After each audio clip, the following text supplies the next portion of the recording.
किसी कानून की और ख़ास तौर पर आइन की तशरीह होती है तो देखा यह जाता है कि बनाने वालों की इसके पीछे नीयत क्या थी, यानी इंटेंट ऑफ द फ्रेमर्स क्या थी।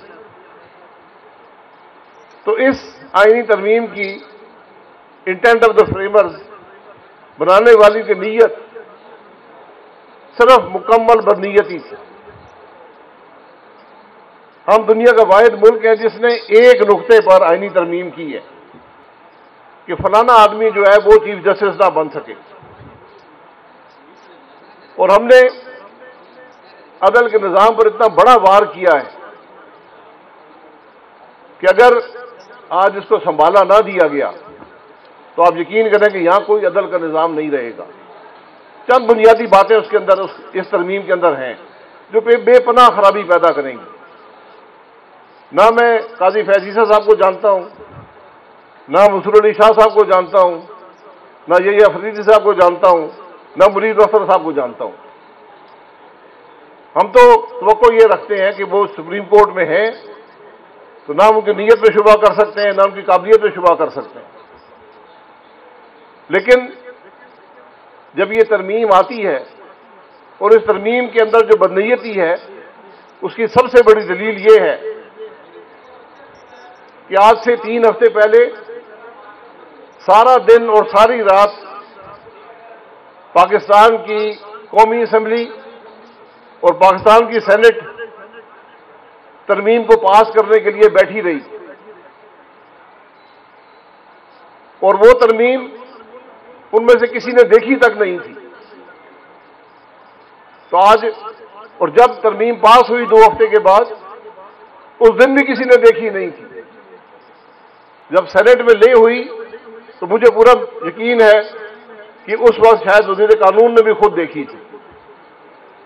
ये बदनसीबी है मुल्क की। तो आज आप अगर ये तवक्को रखें कि वो लोग जो एक आईनी तरमीम, जो एक मुस्तकिल मामला होता है तकरीबन,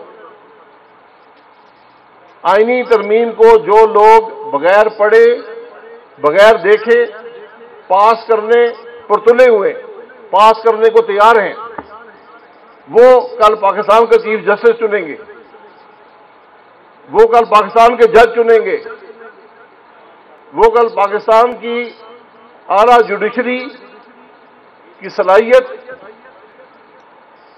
को परखेंगे, वो फैसला करेंगे कि ये जज एफिशिएंट है या नहीं है, ये काम करता है या नहीं करता। तो मुझे कुछ थोड़ा इस मामले से इख्तलाफ है। ये काम हमें नहीं करने चाहिए, ये बहुत बड़ी खराबी पैदा हुई है। आज भी वक्त है कि इसको दुरुस्त करें। इस बात में कोई शुबा नहीं है कि कानून साजी, आइन में तरमीम, ये पार्लिमान का हक है, लेकिन ये हक हदूद के बगैर नहीं है। ये मुमकिन नहीं है कि पार्लिमान जो है वो आइन के ढांचे को बदल दे। आइन जब बना था इसके पीछे मकासद थे, वही मैंने कहा जो इंटेंट ऑफ द फ्रेमर्स थी, वो सब जानते हैं वो क्या था, कि चेक एंड बैलेंस का निज़ाम हो जो हर आइन के अंदर होता है। आज वो निज़ाम इस तरमीम ने खत्म कर दिया। आज मुल्क की अदलिया इस मुल्क की एग्जीक्यूटिव के ताबे, उसकी मर्जी पर काम करेगी, उसकी मर्जी पर सेलेक्ट हुआ करेगी। अब जो जज हैं वो जब आएंगे उसके बाद वो 25 साल तक हाई कोर्ट और सुप्रीम कोर्ट के जज रह सकते हैं। उनकी सिलेक्शन का प्रोसेस क्या है कि एक कमेटी होगी, वो फैसला करेगी कौन कौन पाकिस्तान में जज बनेगा। उसमें वो लोग भी होंगे कल जो जजेस के सामने पेश होते हैं। सबसे जो अदलिया के अंदर जो खराबियां पैदा हुई हैं, आप उनकी तशखीस करें। उन खराबियों की जड़ जजेस की अपॉइंटमेंट और सिलेक्शन पे है। अगर आप ठीक जज, काबिलियत के लोग, इंटेग्रिटी वाले लोग, मॉरल अथॉरिटी वाले लोग जज लगाएंगे तो अदल का निज़ाम चलेगा। तो जुडिशरी भी इस मामले से कोई मुस्तस्ना नहीं है। जुडिशरी भी ओवर स्टेप किया है, जुडिशरी भी मामले को खराब किया है, लेकिन उसका हल ये नहीं है अगर आपके सर में दर्द हो तो अपनी गर्दन काट दें। इसका ये हल नहीं था। जो पिछले 3-4 साल में हुआ है वो मामूली बात नहीं है। जुडिशरी सियासत खेलने लगी, जुडिशरी मुल्क की सियासत में फरीक बन गई, फैसले उसके मुताबिक हुए। हमारे चीफ जस्टिस से मर्जी के बेंच बनाते थे, एक बेंच था, हर फैसले वो कर लिया करता था। हर शख्स ने इस बात पर तनकीद की, लेकिन वो टस से मस न हुए। काजी फैज ईसा साहब पर जब पिछली हुकूमत ने एक वार किया, हम सब उनके साथ खड़े थे, लेकिन एक असूल की बुनियाद पर कि जो कुछ उनके साथ हो रहा था वो सिर्फ उनको दबाने की एक कोशिश थी, उनको रास्ते से हटाने की एक कोशिश थी।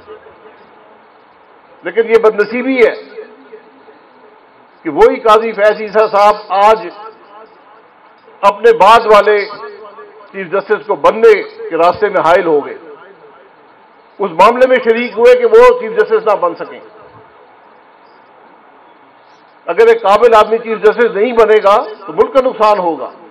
ये खुशकिस्मती है कि जो 3 सीनियर मोस्ट लोग थे उनके अंदर वो काबिलियत मौजूद थी कि वो निज़ाम को दुरुस्त कर सकते हैं। और यकीन करें, कल मैंने खत देखा, पता नहीं आजकल पता नहीं चलता सही भी होता या नहीं होता, लेकिन जो फुल कोर्ट एक कॉन्फ्रेंस हुई है कि किस तरह अदल के निज़ाम को दुरुस्त किया जाए, कैसे रिफॉर्म किया जाए, किस तरह फैसले जल्दी हो सकें। ये कम अज कम मुझे ये तकवीयत मिलती है कि कम अज कम आज सोच तो है कि मुल्क के निज़ाम को दुरुस्त किया जाए, अदल के निज़ाम को दुरुस्त किया जाए, क्योंकि आज हुकूमत में वो सोच नहीं है। आज हुकूमत सिर्फ अपने आप को मजबूत करने के लिए इदारों को तबाह करने पर तुली है। आज हुकूमत आईनी तरमीम इस बुनियाद पर करती है कि मेरे रास्ते में अदलिया हायल ना हो सके, जो मैं करूं कोई पूछने वाला ना हो। ये निज़ाम दुनिया में नहीं चलते, ये निज़ाम नहीं चल सकते, ये तबाही का बायस है। आप जजेस की सिलेक्शन देख लें, एक कमेटी करेगी, सिलेक्शन कैसे होगी? 2-3 बड़ी जमातें होती हैं, एक कहेगा मेरा बंदा आज ले लेते हैं, कल तुम्हारा बंदा ले लेंगे। ये जो बंदे आते हैं वो फिर अवाम के नहीं होते, वो इंसाफ करने वाले नहीं होते, वो सिर्फ उन जमातों को तकवीयत देने वाले होते हैं। आपने हमारे सियासी निज़ाम की जो सिलेक्शन है उसको देखना है तो हमारी सेनेट को देख लें। जमातें किसी शख्स पर उंगली रख सकती हैं, उनके पास सूबाई असेंबली में, कौमी असेंबली में वो अक्सरियत होती है, जिस पर उंगली रखेंगे वो सेनेट का मेंबर बन जाएगा। आज मैं बगैर किसी खौफ और खतर कह सकता हूं कि हमारी 50% सेनेट जो है वो पैसे देकर सेनेट में आई है।